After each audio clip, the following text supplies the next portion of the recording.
Hello बच्चों, myself Akhilesh Kumar Sharma.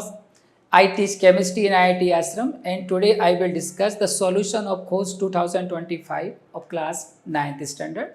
ठीक है, तो let's get started. Question number 11. ठीक, ये केमिस्ट्री का पार्ट है. केमिस्ट्री का क्वेश्चन 11 से स्टार्ट होता है खोज में. तो when heat is constantly supply by burning to boiling water. Suppose कीजिए मेरे पास एक कंटेनर है और उस कंटेनर में हमने क्या किया, ये वाटर फिल किया हुआ है और इस वाटर को हमने हीट किया हुआ है. ठीक है, हीट किया हुआ है, वाटर को हम हीट कर रहे हैं. राइट, अब वाटर को हीट करते हैं तो वाटर का बॉइलिंग पॉइंट आपको पता है कितना होता है. वाटर का बॉइलिंग पॉइंट 100 डिग्री सेल्सियस. तो जब तक हम इसको टेम्परेचर देंगे और जैसे ही इस टेम्परेचर वाटर का टेम्परेचर 100 डिग्री सेल्सियस के पास पहुंचेगा, वाटर जस्ट स्टार्ट हो जाएगा बॉयल होना. तो water boil start at 100 degree Celsius temperature. ठीक है, तो यहाँ पर जितना भी हीट हम देते हैं वो उससे टेम्परेचर को रीच करता है.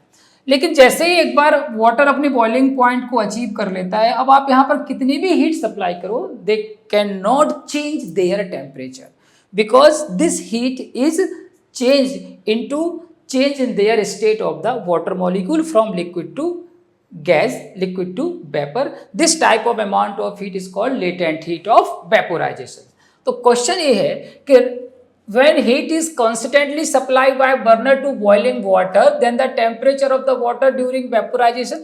अगर मैं यहाँ पर कॉन्स्टेंटली टेम्परेचर सप्लाई कर रहा हूँ, ठीक है, और वाटर बॉयल हो रहा है, तो क्या क्या चेंजेस हो सकता है. तो टेम्परेचर क्या राइज होता जाएगा कॉन्स्टेंटली. तो आंसर कहता है rise very slowly. No, temperature will be constant at boiling temperature. जैसे ही बॉइलिंग टेम्परेचर अचीव करेगा वाटर, उसका टेम्परेचर फिर चेंज नहीं होगा. राइज रैपिडली नहीं होगा. फर्स्ट राइज देन कॉन्स्टेंट नहीं होगा. Does not rise at all, यानी अभी टेम्परेचर चेंज नहीं होगा, राइज नहीं होगा due to latent heat of vaporisation and at constant temperature that is 100 degree Celsius temperature is water boil.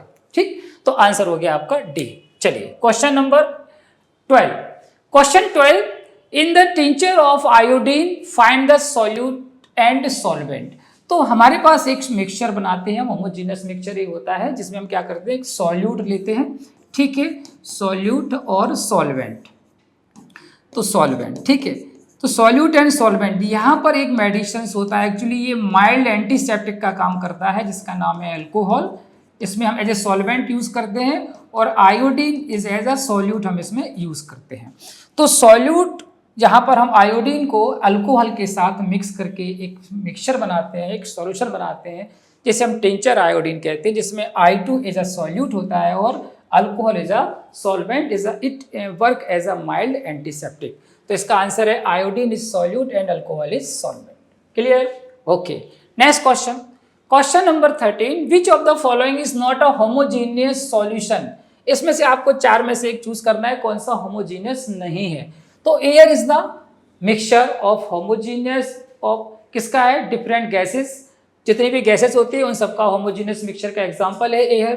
Tincture iodine, ये भी होमोजीनियस मिक्सचर है, अभी डिस्कस किया आयोडीन और अल्कोहल का है. इसके बाद थर्ड शुगर सॉल्यूशन भी कैसा होता है, एक होमोजीनियस मिक्सचर होता है. अगर आप शुगर को वाटर में डालते हैं, it make liquid and it make transparent solutions.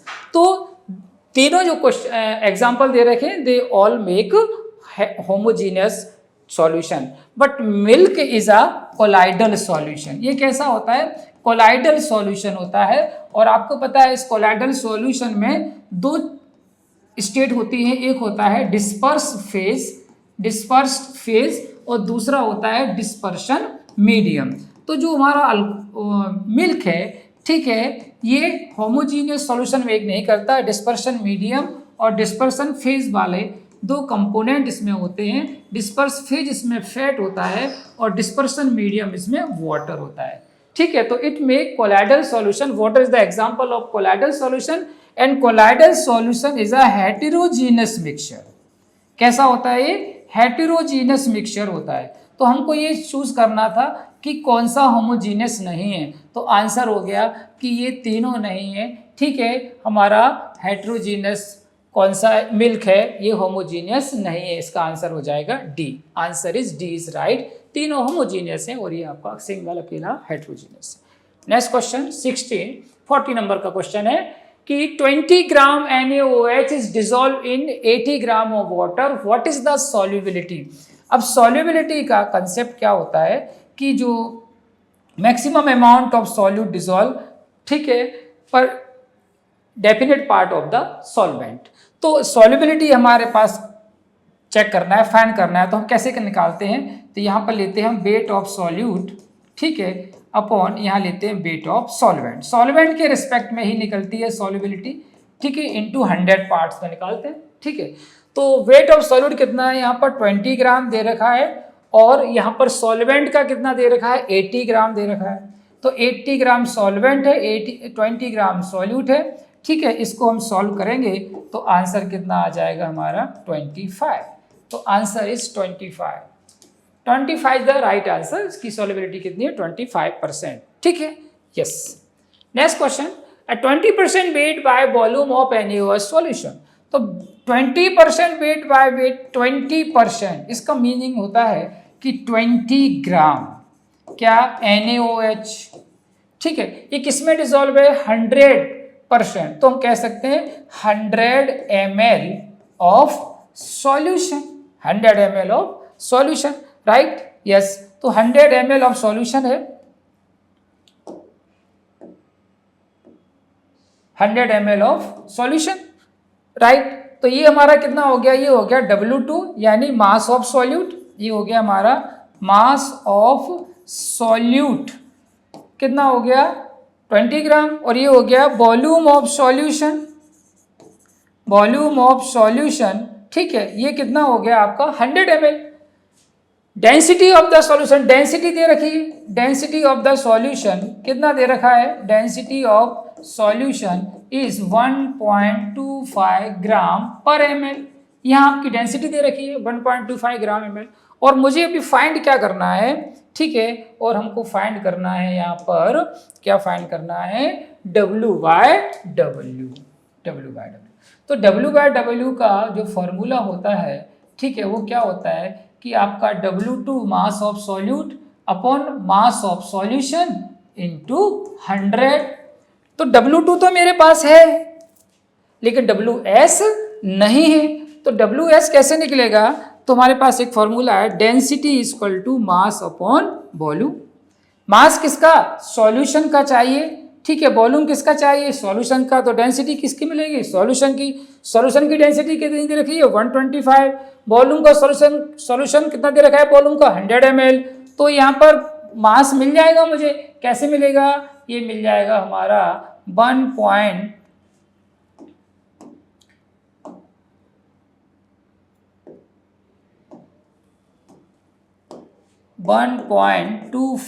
Into 100। ये 1.25 डेंसिटी है, 100 ये है, तो ये हो जाएगा हमारा सॉल्यूशन का मास कितना हो गया 125 ग्राम, ठीक है। इसको WS भी बोल सकते हैं और MS भी कह सकते हैं, ठीक है। तो WS आ गया हमारा कितना 125। तो अभी आंसर कितना हो जाएगा 20 ग्राम अपॉन 125 इंटू 100, ठीक है। 25 ज़ा 125 एंड 5 4 ज़ा 20, दैट इज 16%। तो आंसर क्या आ गया आपका 16%। तो 16% सॉल्यूशन में दे रखा है। सिंपल से इज दैट कि वॉल्यूम, ये जो कंसंट्रेशन है वेट बाय वॉल्यूम के टर्म में था और उसको मुझे चेंज करना था वेट बाय वेट में। ऊपर का मास तो सेम ही है दोनों में, चेंज किस में था, वॉल्यूम को मुझे मास में कन्वर्ट करना था, उसके लिए मैंने डेंसिटी का यूज़ किया, फॉर्मूला लगाया density is mass upon volume, ठीक है। WS है या MS है, तो WS निकल जाएगा VS इंटू डी। तो VS इंटू डी इसको हम मल्टीप्लाई कर देंगे दोनों को, तो मुझे मिल जाएगा क्या, ये 100 इंटू 125, तो कितना आ गया 125, ठीक है। तो आंसर आ गया आपका 16, राइट, यस।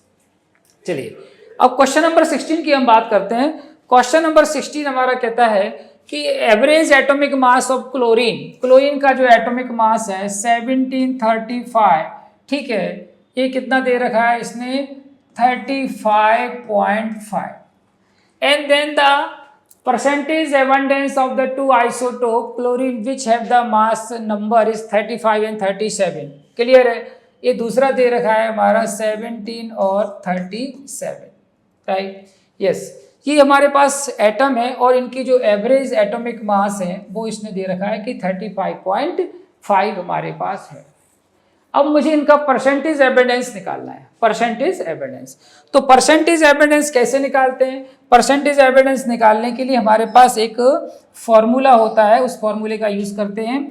ये होता है average atomic mass, average atomic mass is equal to m1x1 plus m2x2 upon x1 plus x2। अब मास तो दे रखा है क्लोरीन, जो क्लोरीन 35 है इसका हम x% ले लेंगे एबंडेंस, ठीक है, और जो 37 है इसका मैं ले लूंगा 100 माइनस x, ठीक है। ये x% है, नेचर में इसका एबंडेंस कितना है x, दूसरे का क्या हो जाएगा 100 माइनस x, और एवरेज एटॉमिक मास 35 मेंशन है तो 35.5 ये कितना है 35 इंटू एक्स प्लस क्या हो जाएगा 37 इंटू 100 माइनस एक्स अपॉन क्या हो जाएगा x प्लस 100 माइनस एक्स। ये x से x कट हो जाएगा, आप इसको मल्टीप्लाई करेंगे तो यहाँ पर ये हो जाएगा 3500 is equal to 35x plus क्या हो जाएगा 3700 माइनस 37x, राइट? यस। अब ये 3700 को आप यहाँ ट्रांसफर करेंगे तो 3500 माइनस 3700 और ये हो जाएगा 35x माइनस 37x, ठीक है। आप इसको अगर आप डिफरेंस करेंगे तो इसकी वैल्यू कितनी आएगी आपकी 3500 और 3700, ठीक है। आप यहाँ पर निकालिए कितना आएगा, ये 35.5 है, एक मिनट है ना, 35.5 तो ये हो जाएगा 35.5 30.5 यानी 3550, ये हो जाएगा। तो आप इसको अगर आप डिफरेंस करेंगे, ठीक है, तो यहाँ कितना आ जाएगा -2x, ठीक है, और 3700 में से अगर आप 35 को माइनस कर दीजिए, ये 3550 कितना आएगा 0, ये हो जाएगा 5 और ये हो जाएगा 150, तो ये आ जाएगा 150।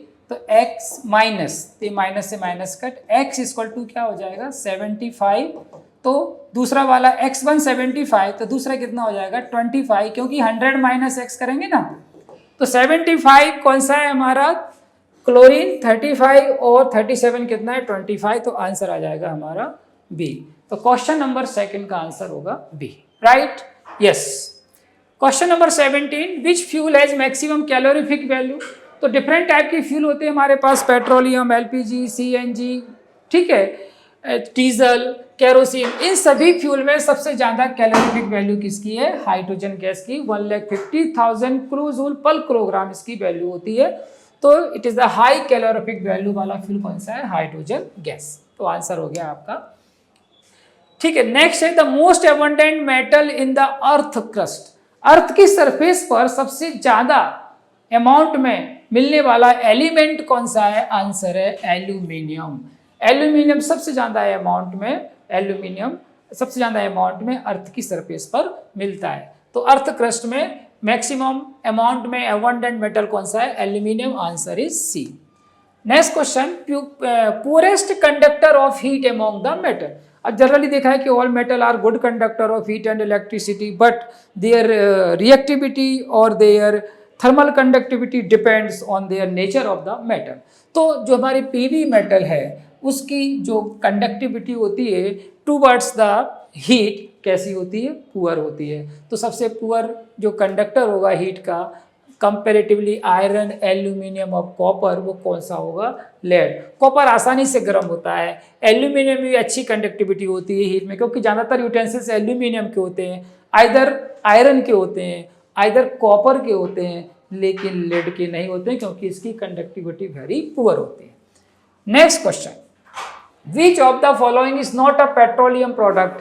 तो पेट्रोलियम में डिफरेंट टाइप के प्रोडक्ट हम ऑब्टेन करते हैं by using fractional distillation method, but fractional distillation से हम क्या ऑब्टेन नहीं करते, केरोसिन करते हैं फ्रैक्शनल डिस्टिलेशन से, एलपीजी करते हैं, पेट्रोल भी करते हैं, कौन सा नहीं करते, सीएनजी। तो आंसर ये नहीं होगा, ये नहीं होगा, ये नहीं होगा, क्योंकि पेट्रोलियम का प्रोडक्ट कौन नहीं है, आंसर है CNG is not a product of CNG.